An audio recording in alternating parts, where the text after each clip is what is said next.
No one dared invade human space for 50,000 years. The last attempt became a galactic nightmare. The starlight bent first. Not the ships, the light itself, warping and stretching like something enormous was swallowing the space between the stars.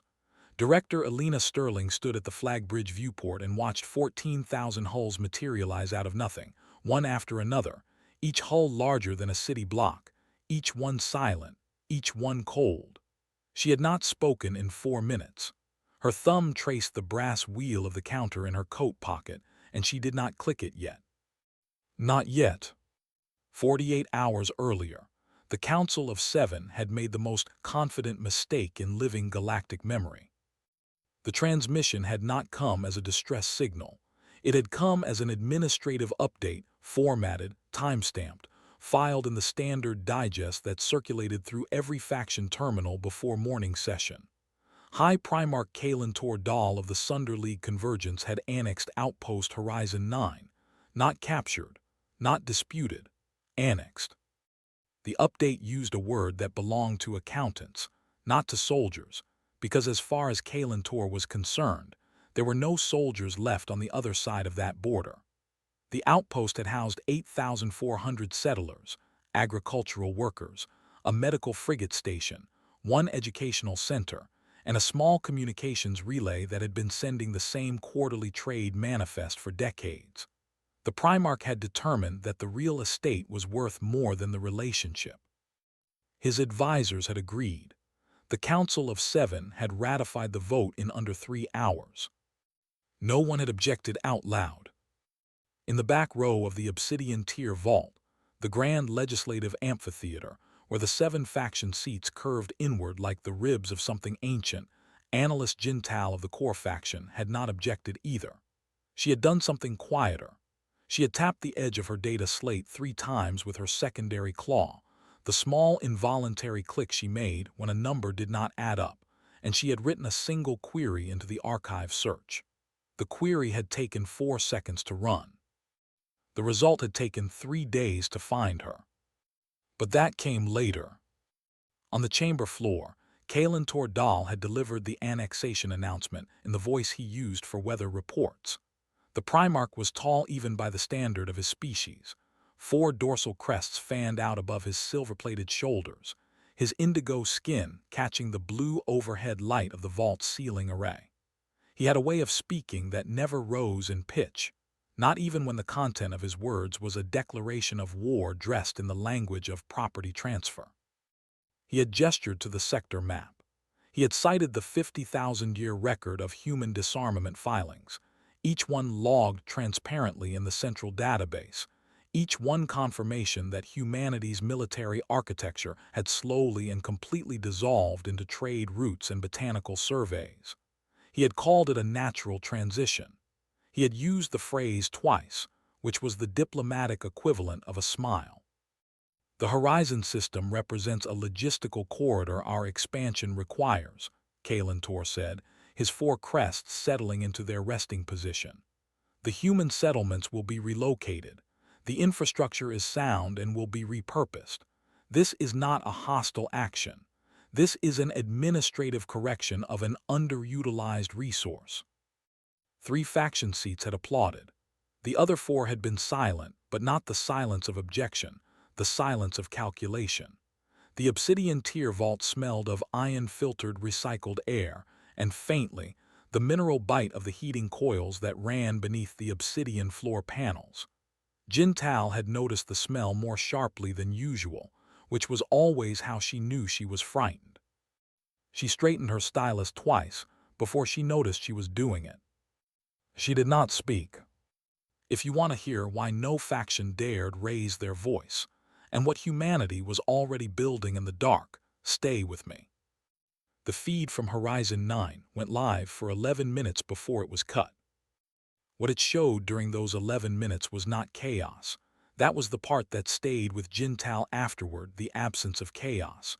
The orbital platforms had opened fire in sequence, not in a panic. The bombardment was organized. It came from above, worked outward from the communications relay, and moved toward the residential zones in a pattern that was clean and deliberate. The educational center went dark at the 4-minute mark, the medical frigate station at the 7-minute mark. At the 11-minute mark, the feed died. The colony went silent. The chamber had watched the feed without sound. Kalentor had said nothing during those 11 minutes. He had stood at the podium with his hands at his sides and his crest level, and when the feed cut, he had touched his own data panel and moved to the next item on the agenda. There had been 14 other items. The session had run its standard length. Across the session, across the vault, across the broadcast that carried the vote to 140 client systems, not one human representative had responded. The human diplomatic seat in the Obsidian tier had been empty for 6 months, a vacancy filed under routine rotation paperwork. No emergency session had been requested. No legal objection had been lodged with the Compact Secretariat. No statement of protest had crossed any open channel. The communication lines out of human space had gone flat. Jintal had noted this in her log under a category label she invented herself, pre-event silence. She had used that category 11 times in her career. In 9 of those instances, the silence had meant nothing: bureaucratic delay, communication lag, political paralysis. In 2 of them, it had meant that the other side was already moving. She added a second query to her archive search and waited.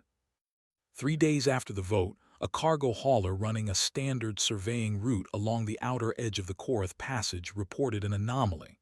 The hauler captain filed it as instrument error, a gravitational mass reading that didn't match any logged object in the sector charts, held for about 40 seconds, then resolved. The filing went into the passive monitoring queue. No one flagged it. The passive monitoring queue for anomalous mass readings in the Korath Passage ran approximately 11 weeks behind on review. Jintal found the hauler's report at the same moment. Her archive query returned its result. The query result was not what she expected. She had searched for human military registry filings, the standard forms, the decommission logs, the arms reduction records that had been accumulating since humanity's great pacification 500 centuries back. She had expected to find the filings and confirm what the Primarch had already cited. Instead, she found a second registry. Not hidden behind encryption or restricted access, just sitting in a subsection that required a specific cross-reference key most analysts would never think to use. The registry was labeled with a date that corresponded to the start of humanity's pacification period. It had never been updated. It had never been amended. It had never been closed. The hauler's mass anomaly had lasted 40 seconds. The registry had been open for 50,000 years. Jintal's secondary mandibles clicked once, hard, before she could stop them. Director Elena Sterling had been living in a retirement apartment on the far side of a quiet orbital station for 20 years when the parliamentary messenger arrived. The station ran a small botanical survey operation out of its lower decks, and Sterling had developed the habit of walking its corridors in the early shift, when the grow lights came up orange before settling into white. The messenger had found her there, standing at the viewport of the lower deck, hands at her sides, watching a plant push through a layer of fine gray dust. The kind of plant that had no business surviving in recycled ship air, but had decided to do it anyway. She had read the parliamentary authorization on the messenger's slate without expression. She had asked one question. Has the fleet been physically inspected since the last sleep cycle rotation? The messenger said she didn't know. Find out, Sterling said, and have the answer ready before I reach the dock. She did not take anything from the apartment. She put on her coat, the faded textile one from the pre-unification era, the one with the worn cuffs, and she walked out. She did not look back. She had the manual counter in her coat pocket already. It had been there for 20 years. The alabaster spheroid was not on any public astronomical chart. It appeared in exactly 3 documents in the entire history of the Galactic Compact, all 3 filed under a security classification that required 2 counter-authorizations and a physical key to access. It was a star cluster, or had been, once. Now it was a graveyard of a different kind, a graveyard of things that were not dead. The cluster sat in a region of deep nebula cloud where the gas density made long-range sensor sweeps unreliable, and it had been used for this purpose deliberately, 500 centuries ago, by people who understood that a war that ended was not the same as a war that was over. Sterling's courier ship dropped out of transit at the cluster's edge, and she saw the first hull through the port window. It was not gleaming. That was the first thing. No dramatic light from the nebula catching on polished metal. The hull was dark, matte, deliberately non-reflective, painted the same color as the gas cloud behind it so that any passive sensor sweep would log it as a density variation and move on. The hull was enormous. Its running lights were off. Its engines were cold. Around it, extending back into the nebula as far as the sensors could read, were more. The deck officer handed her the inspection report without speaking. Sterling read the first line, then the second, and then she put it face down on the console without reading the rest, because the first two lines told her everything she needed. All primary systems, functional. Sleep cycle rotation last completed 14 months ago. She took the counter from her pocket. She held it in her palm. She did not click it yet. The inspection report stayed face down on the console. Sterling walked the length of the flag bridge instead, 17 paces from the forward viewport to the communications array, her boot heels barely making sound on the non-reflective deck plating. The bridge crew, 4 people, all pulled from the same deep sleep rotation records she had just stopped reading, watched her without speaking. One of them, a younger technician whose name she had not yet learned, had his hands folded on his console in the careful way people hold still when they are trying not to be noticed. Sterling stopped at the viewport. Outside, the fleet was waking up. Not dramatically. No lights snapping on in sequence, no engine trails blazing to life. The process looked like watching ice melt, slow, then sudden. First the passive systems, hull sensors running their self-checks, feeding data back to the central coordination array. Then the secondary power plants, bringing up one ring at a time, each hull drawing just enough energy to confirm its core functions before going quiet again. 14,000 ships, and the sequence ran in near silence, one vessel passing its status to the next, the whole chain moving outward through the nebula cloud like a slow current. Diagnostic sweep complete, the technician said. He had a slight accent Sterling could not place. All 14,000 respond nominal. She turned from the viewport. How long to full transit capability? 31 hours at staged warm-up, 20 if we skip the second confirmation cycle.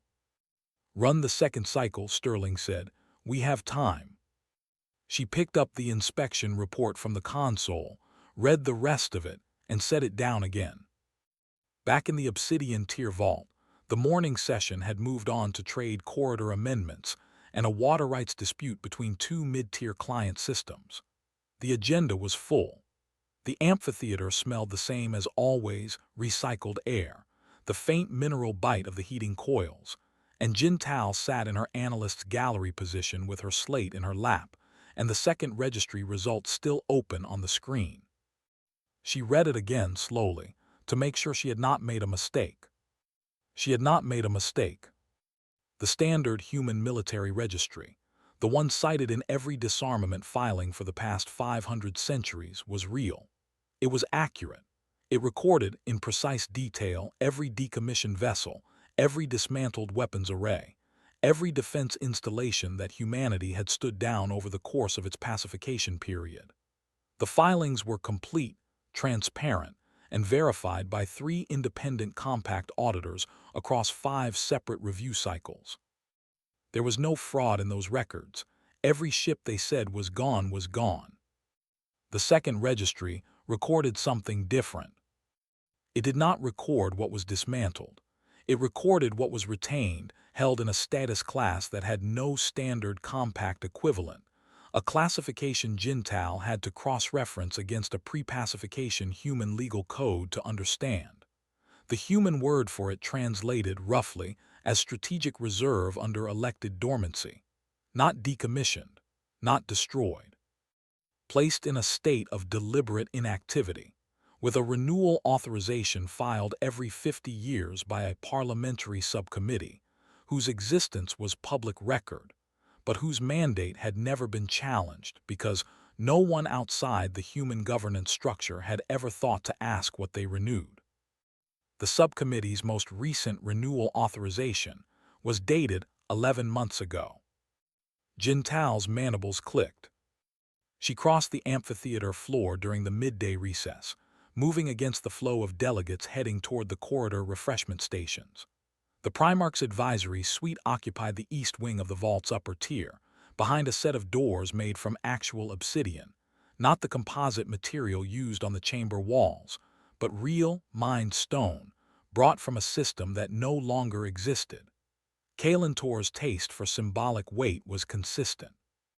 His chief aide, a compact figure with close-cropped gray fur and the flat expression of someone paid to manage other people's urgency, intercepted her at the door. "The Primarch is reviewing the corridor amendment drafts," the aide said.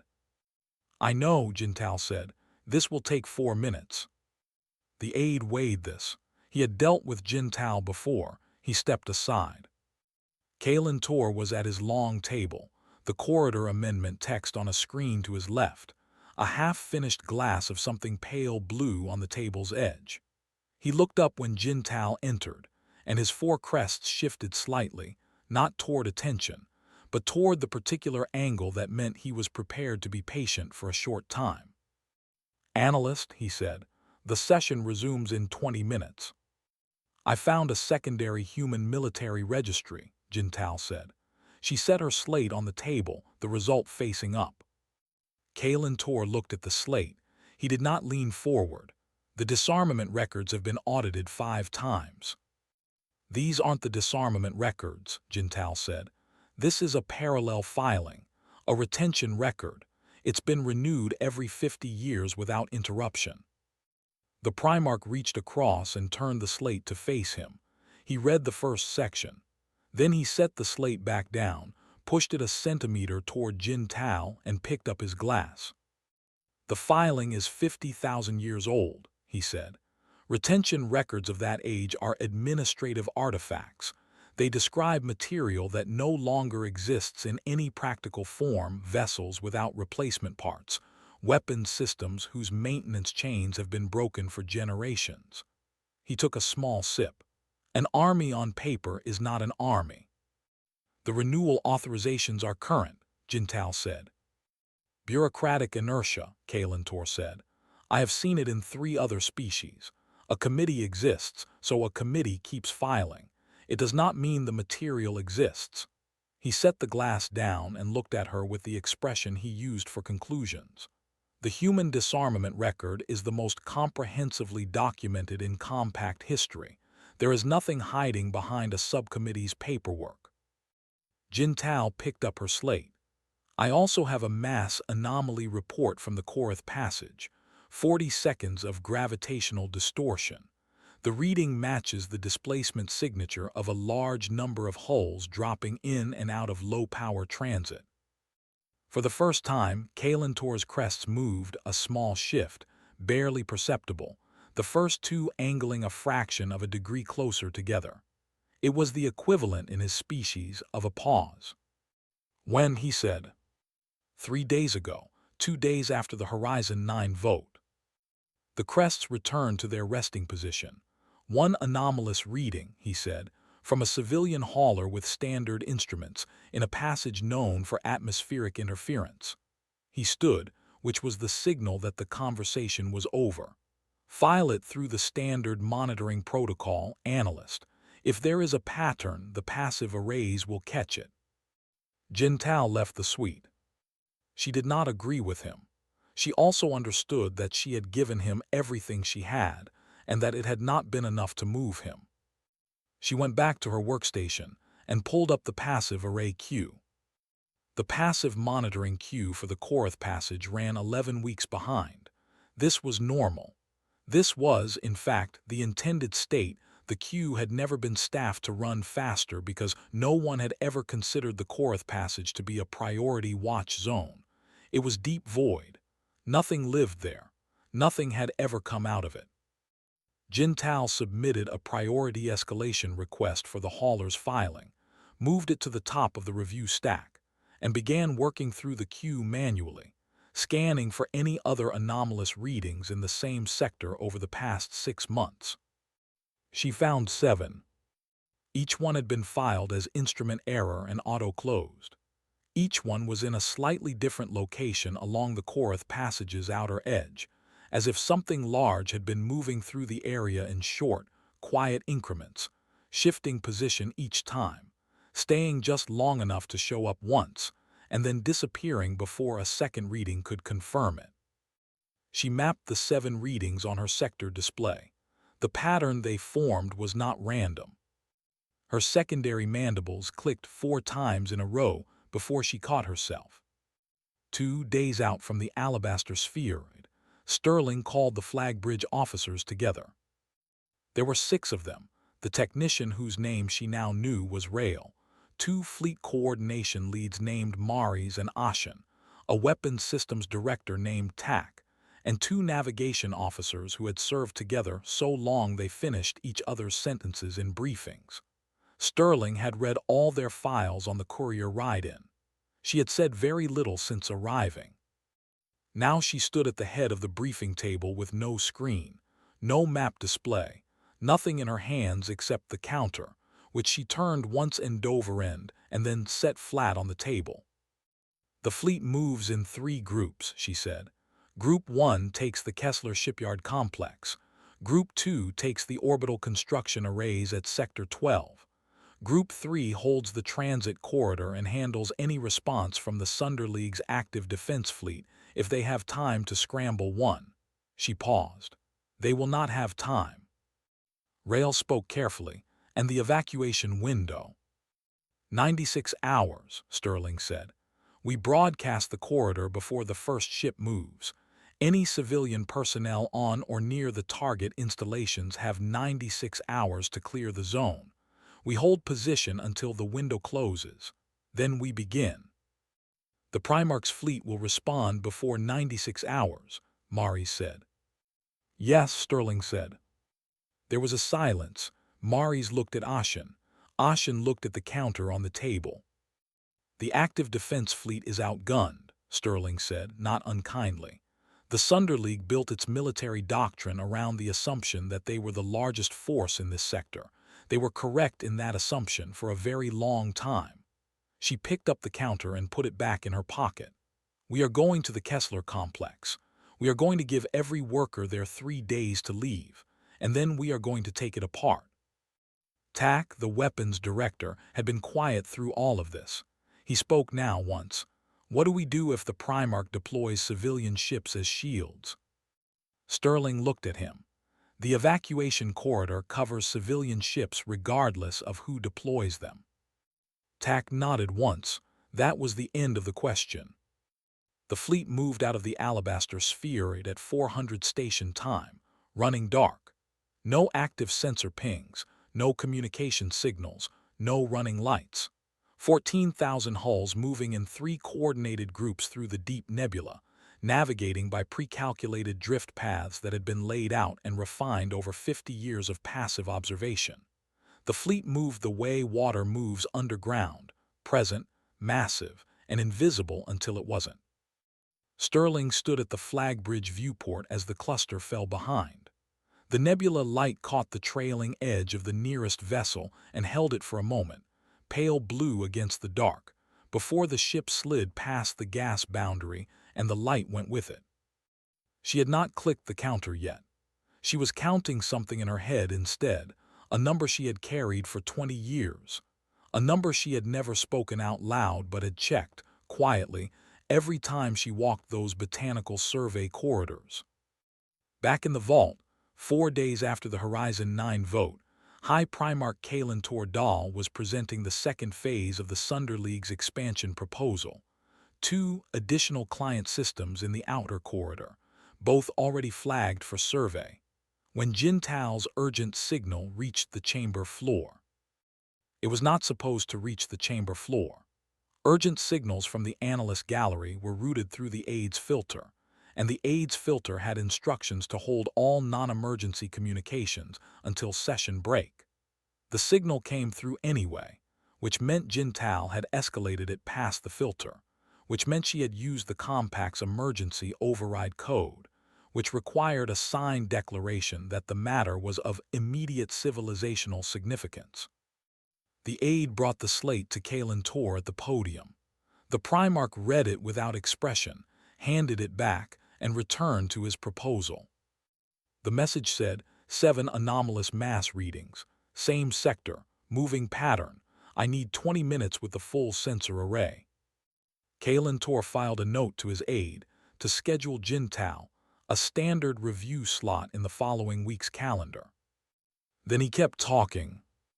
In the deep void of the Korath Passage, the starlight was already bending. The evacuation broadcast went out at 600. No preamble, no diplomatic framing. A single automated signal, transmitted simultaneously to every civilian frequency monitored by Sunder League personnel at the Kessler Shipyard Complex and its surrounding orbital arrays. The message was 43 words long and gave a specific time, 96 hours from transmission, after which the zone would become active. It identified the target installations by their compact registry designations. It identified the exit corridors. It did not explain who was sending it or why. It did not need to. At 6:01, the first civilian transport requested a corridor clearance code. Sterling stood at the communications array and watched the requests come in. By 6:15, there were over 200. By 6:30, the exit corridor was running at capacity. She watched this without expression. Rail, at the navigation console, tracked the departing transports on his display and called the count every 15 minutes. 1,400 out, he said at 700. She nodded. 3,200, he said at 800. She was already looking at something else, the sector display, where the Sunder League's active patrol vessels had stopped moving. 6 frigates, running their standard circuit around the Kessler perimeter, had cut their engines and were holding position, not moving to intercept, not broadcasting a response. Just stopped, the way an animal stops when it hears a sound it cannot categorize. They had received the broadcast. They did not know what to do with it.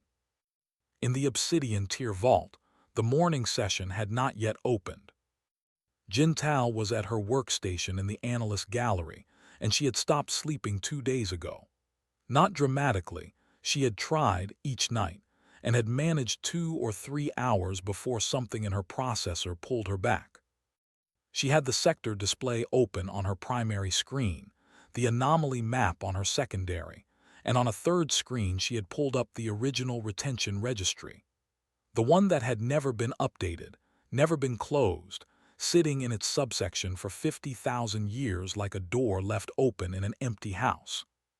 She had one more thing open, a name.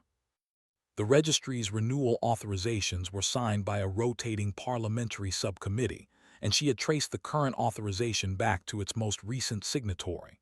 The name was not one she recognized, but the title attached to it was Director of Strategic Reserve, Human Parliament, a title that had existed without interruption for the full length of the pacification period, renewed every generation, passed from one person to the next, never advertised, never cited in any compact filing. She had tried once more to reach Kalen Tor. His aide had responded that the Primarch was preparing for session and would review all non-urgent communications at the standard interval. Jintao had put her slate face down on the desk and sat with her hands flat on the console surface for a long moment.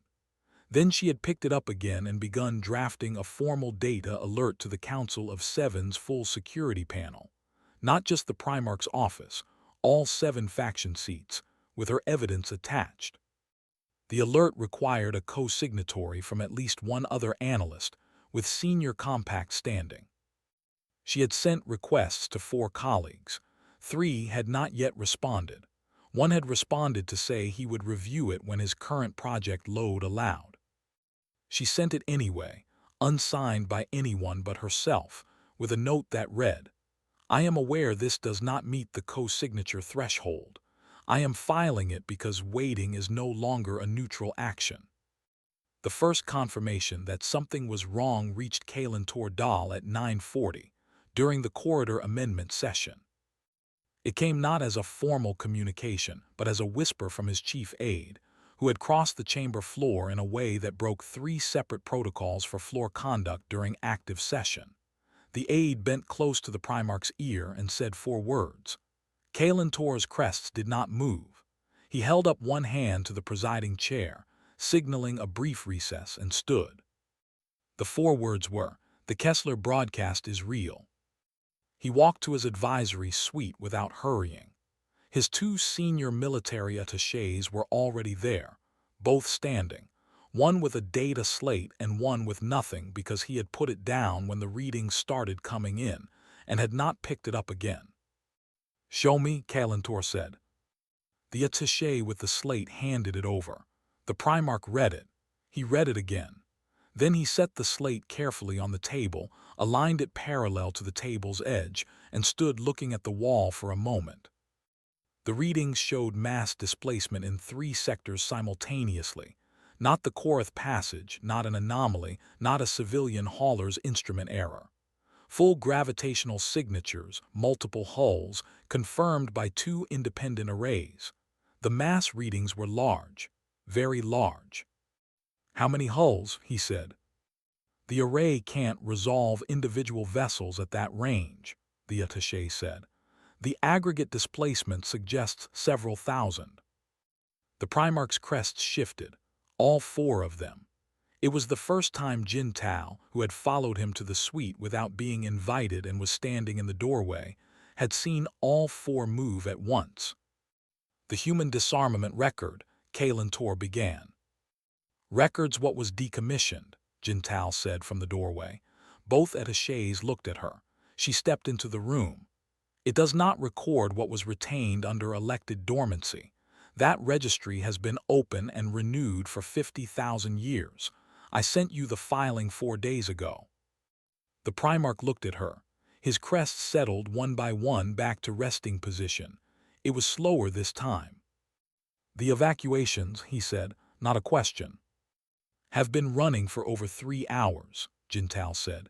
"The corridors are at capacity. Most of the civilian personnel at Kessler are already clear." Kalen Tor walked to the window of the suite, which looked out over the lower tier of the vault. Below, through the clear composite panel, the chamber floor was visible. Delegates returning to their seats for session, aides carrying trays, the ordinary machinery of a legislative morning. He stood there for a moment, looking at it. "Scramble the active defense fleet," he said quietly. "Get them to Kessler." "They won't arrive before the window closes," Jin Tao said. "Scramble them anyway," he said. The 96-hour window closed at 600 on the 4th day. At 614 seconds, the first group of Sterling's fleet dropped out of transit at a distance of 40,000 kilometers from the Kessler shipyard complex's primary hull assembly bay. Not inside the defense perimeter, outside it, at a range calculated to give the facility's automated warning systems exactly enough time to register the contact before the second group appeared behind it. The second group materialized at 622 seconds. The third group, holding the transit corridor, came up at 630 seconds. Sterling, on the flag bridge, did not give an order for 31 seconds after the third group confirmed position. She stood at her viewport and looked at the Kessler complex. Enormous, even at this distance, its orbital assembly cradles holding 3 partially constructed capital vessels in various stages of completion, its reactor arrays running full power, its hull glowing faintly orange from the heat of active forges. 3 workers had been confirmed still on site as of the corridor closure. They had not left by choice. it turned out, but because they had been in a sealed interior section without external communication access. A corridor team from the nearest civilian transport had gone back in to get them. The transport was clear now. The 3 workers were safe. Sterling checked her timepiece. She clicked the counter once. The sound was very small on the flag bridge. Rail heard it. He turned to his console. Group 1, Sterling said. Railgun arrays, primary assembly bay, non-reactor targeting only, begin. The first impact hit the Kessler complex's primary assembly cradle at 6:01 and 9 seconds. It did not look like an explosion. At the distance the flag bridge viewport showed it, it looked like a section of the cradle going dark, a structural failure, the kind that looks from far away like a light going out. Then the secondary hits, timed in sequence, walking down the length of the cradle with the deliberate pace of something that knows exactly where it is going. The partially completed capital vessels in the cradles did not explode. Their power systems had already been neutralized by the first strike on the energy coupling junctions. They went dead. The cradles holding them buckled without energy supply and began to drift. The primary hull assembly bay was non-functional inside 4 minutes. Sterling watched it without speaking. She had her hands at her sides. The counter was in her pocket. Reactor arrays, she said. Untouched, TAC confirmed from the weapons station. All targeting set to non-reactor. Forges are next on sequence. The forges were what the Kessler complex was actually for, the reason it existed, the reason Kalentor's expansion doctrine had worked as long as it had. A forge could replace a ship in 8 months. A forge could take a territorial acquisition and make it a permanent military presence in less than a standard year. The Kessler complex ran 6 active forges, all running at the time of the evacuation broadcast, all now sitting silent because the workers had left and the automated systems had gone to standby. The first forge went offline at 6:08 when its primary feed conduit was cut at the structural junction point. The second went offline at 6:11. The third and fourth went simultaneously at 6:14.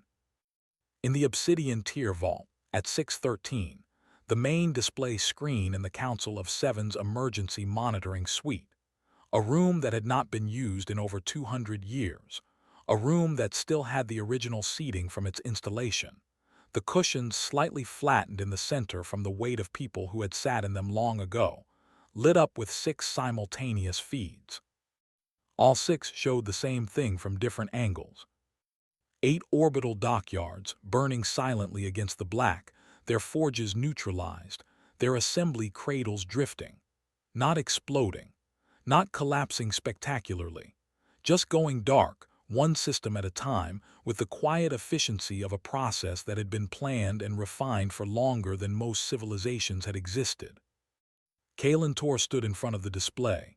His 4 crests were flat, pressed fully down, not resting, not angled, fully compressed. Jintal had not known that was anatomically possible for his species. She was fairly certain she was watching something she had no category for. The Sunderleague's active defense fleet had arrived at the outer edge of the Kessler perimeter 14 minutes into the strike. They had encountered Group 3 of Sterling's fleet holding the transit corridor and had matched their drive signatures, done the mass calculation, and correctly not engaged. They were still there, holding, not retreating, not attacking, running their engines at minimum power. The 5th forge, one of the monitoring aides said quietly. The feed shifted to Forge 5. A targeting strike hit the primary power distribution junction at the base of the forge's structure. The forge's display ring, a ring of external status indicators that ran around the forge's midsection like a belt, went from active orange to standby amber to dead black in a sequence that took about 4 seconds. It was a very ordinary 4 seconds to watch.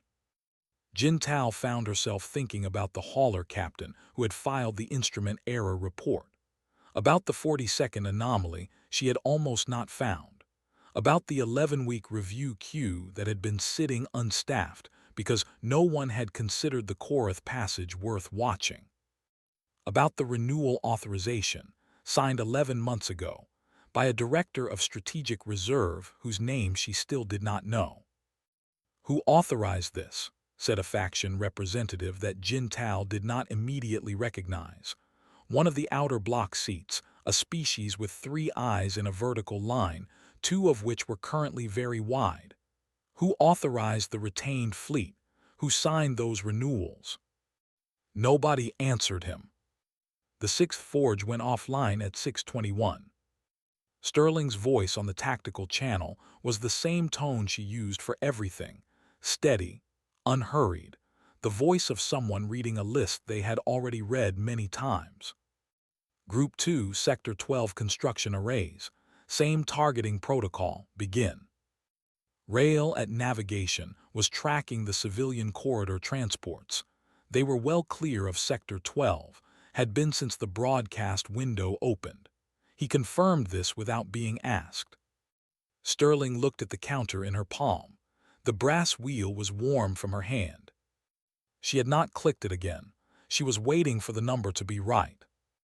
Across the tactical display, the Sector 12 construction arrays began to go dark, one by one, in the same quiet, sequential way the forges had. No chaos, no scrambled emergency response. Just a system, carefully designed and precisely operated, doing what it was built to do, one step at a time. The Sunderleague's defense fleet was still holding at the perimeter, engines minimal. They had done the math.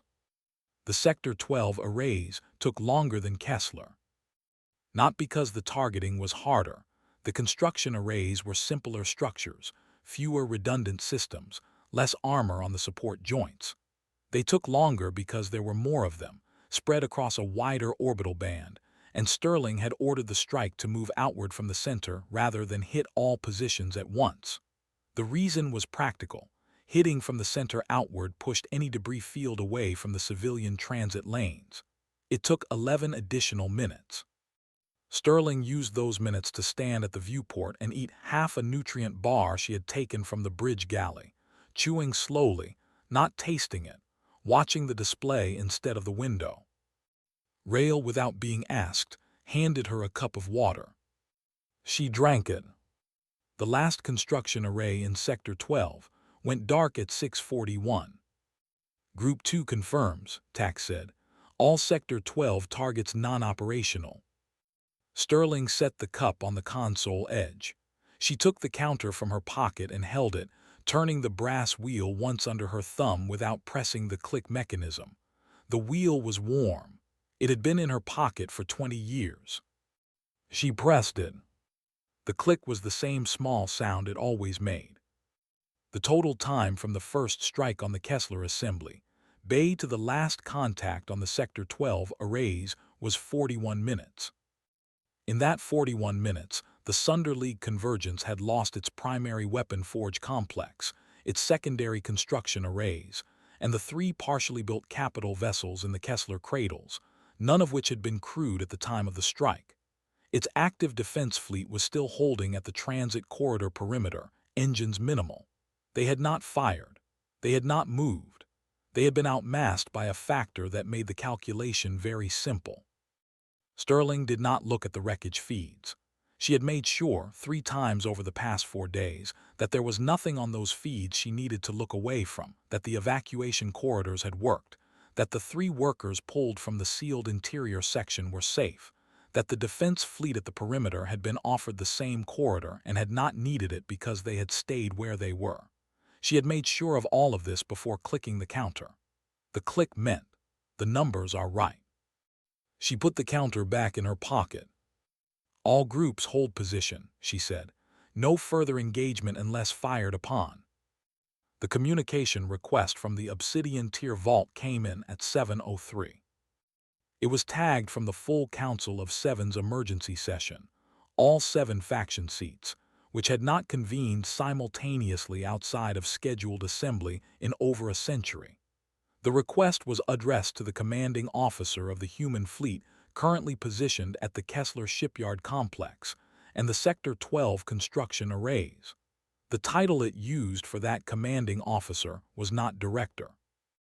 It was a longer title, one that had not appeared in any compact communication in 50,000 years. It translated as Fleet Sovereign of the Human Reserve. Sterling looked at the title for a moment, then she opened the channel. In the obsidian tier vault, the emergency session had the quality of a room that had just heard a very loud sound and gone very quiet. All 7 faction seats were occupied. Several of the delegates had the particular stillness of people who were being careful not to move in a way that might draw attention. The main display still showed the last feed from Kessler, the drifting cradles, the dark forges, the silent perimeter. Kalantor Dahl stood at his faction seat. He had not sat down since the feeds began. His 4 crests were in their compressed position, fully flat, and they had not moved in 40 minutes. He had said nothing since issuing the order to scramble the defense fleet, an order that had come too late and that everyone in the room knew had come too late. Jintal stood at the analyst gallery railing, her data slate in her hands, and she did not look at the Primarch. The presiding chair called the session to order with the standard tone. It was a very ordinary sound in a very not ordinary room. The Council recognizes the situation at Kessler and Sector 12, the presiding chair said. We are in emergency session to determine the appropriate formal response. A pause. Analyst Jintal of the core faction has requested an address to the full council under emergency standing. The chair recognizes her. Jintal walked from the gallery to the floor address position. The floor address position was a small raised platform at the center of the amphitheater, surrounded on all sides by the curved ranks of faction seating. She had never stood there before. The floor smelled more strongly of the heating coils from this position, closer to the panels, the mineral bite of them sharper, the recycled air colder on her face. She set her slate on the address stand. She did not look at it. She had not written notes. The human military registry has 2 parts, she said. Her voice carried without effort in the amphitheater's acoustics. Every faction in this chamber has cited the first part as evidence of permanent disarmament. The first part is accurate. It records, completely and honestly, every weapon system humanity decommissioned during the pacification period. What was dismantled is gone. She let that sit for a moment. The second part records what was retained. It has been open, renewed, and maintained for 50,000 years. It was never hidden. It required a specific cross-reference key to find, and no analyst in this chamber, including me, until 4 days ago, had ever thought to use that key, because we were not looking for it. We were not looking for it because we had decided, based on the first registry, that there was nothing to find. The chamber was very quiet. One of the outer block representatives started to speak. Jintal kept going. The Primarch's assessment was not a lie, it was not a forgery, it was not a failure of intelligence. It was a conclusion drawn from accurate data by a species that had stopped asking whether the data was complete. She looked directly at Kalantor for the first time. His crests did not move. We checked the boxes ourselves. We decided what questions to ask, and then we stopped asking. She picked up the slate. On it was the retention registry, the renewal authorization, and the 7 anomalous mass readings she had mapped, the pattern they formed, the quiet 40-second trace of a fleet that had been moving through the Korath Passage in careful increments for years. The fleet that struck Kessler this morning was not built last year, Jintal said. It was not built in response to the Horizon 9 vote. It was maintained, continuously, for 50,000 years, by people whose names we never thought to ask, under authorizations we never thought to pull, in a sector we never thought to watch. She set the slate down. We did not lose a war this morning. We failed an audit, one that was open to anyone willing to run the right query. No one was quiet in the way. A room is quiet when it has nothing to say.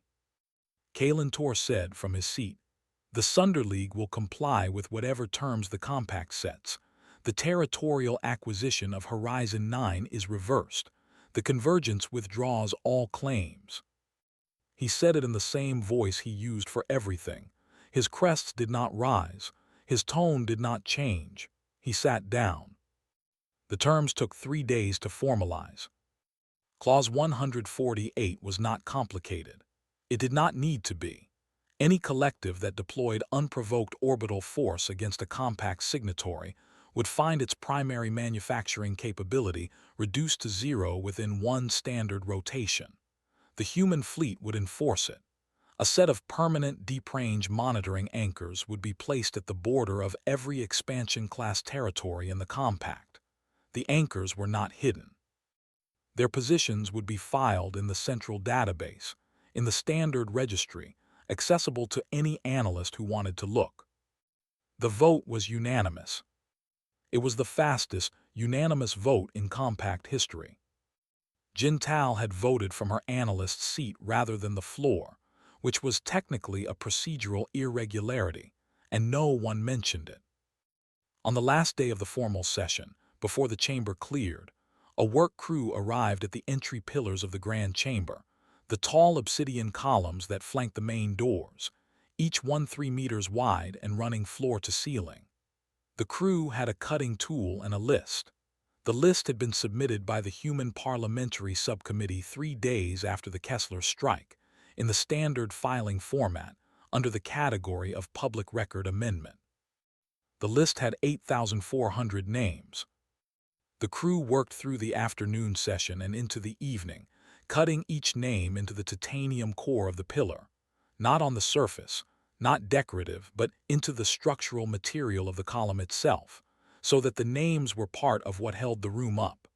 The sound the cutting tool made was a high, clean tone, like a tuning instrument finding its note. Jintal sat in the empty gallery and listened to it. She did not click anything. She did not have a counter. She just sat and listened as the names went in, one after another, while the chamber lights came up for the evening cycle, and the recycled air moved through the heating coils beneath the floor and the mineral bite of it settled around her. She thought about the hauler captain who had filed an instrument error. She thought about the 11-week review queue. She thought about the subcommittee, meeting every 50 years in some room she had never seen, signing a renewal authorization for a fleet that no one was supposed to need. She thought about the fact that they had kept signing it anyway. Director Elena Sterling did not attend the formal session. She had transmitted the required compact documentation from the Flag Bridge, Fleet Registry, Engagement Record, Civilian Corridor Confirmation, Casualty Count, and then she had turned the command over to Maurice, who was capable and would handle the debrief without error. Sterling had one thing left to do. The memorial corridor was on the station closest to where Outpost Horizon 9 had been. It had been built in the weeks after the vote, not at the parliamentary request, but at the request of the families who had not waited for official authorization. It was a narrow corridor, low-ceilinged, lit by small fixed lights at floor level. The walls held the mission logs of the medical frigate station, not the names. Those were being carved in stone in a chamber light years away, but the logs, the daily records. What the frigate had done on each of several thousand days, who had been treated, what for, which cases had been hard, which had been routine. The frigate's log ran 22 years without a gap. The log for the last day, the day the feed cut, was very short. Sterling stood at the end of the corridor and read it. The last entry was a note from the medical officer on duty, timed 40 minutes before the orbital platforms had opened fire. The note said that a child had come in with a minor respiratory infection, that the infection had been treated successfully, and that the child had been sent home. That was the last entry. Sterling stood there for a while. She did not read it again. She already had it. She took the counter from her coat pocket and looked at it. The brass wheel caught the floor-level light. The face of it showed the count she had clicked to one click at 6:41 when the Sector 12 arrays had finished. She had not clicked it again. She put it back in her pocket. On the wall beside the corridor entrance, someone had printed a line on plain cardstock and pinned it at eye level. No frame, no ceremony. It had been there since the corridor opened. It was not official. It was not attributed to anyone. It said, "The records are static because we checked the boxes ourselves." Sterling looked at it for a moment. She walked out. 3 weeks later, the first of the permanent monitoring anchors went live at the border of Sunder League territory. The anchor was not large, a compact structure, dark-hulled, running minimal power. Its sensor array pointed outward. Its communication line ran back to the Human Parliamentary Subcommittee, which had been given a new mandate to go alongside its old one. The subcommittee's renewed authorization, filed the same day the anchors went live, was the first one in 50,000 years to be submitted under a name that appeared in the full compact registry. The name was Elena Sterling. It was not a title. It was just a name in a document, in a database that anyone could search if they knew the right query to run. Across the Sunder League's remaining territories, the shipyard feeds showed empty cradles. The orbital arrays sat dark. The defense fleet had returned to its home stations and had not moved since the day it held at the perimeter and did the math. 7 other expansion-class territories had pulled their border survey teams in the same week, quietly, filing the retractions under routine rotation paperwork. Nobody asked them why.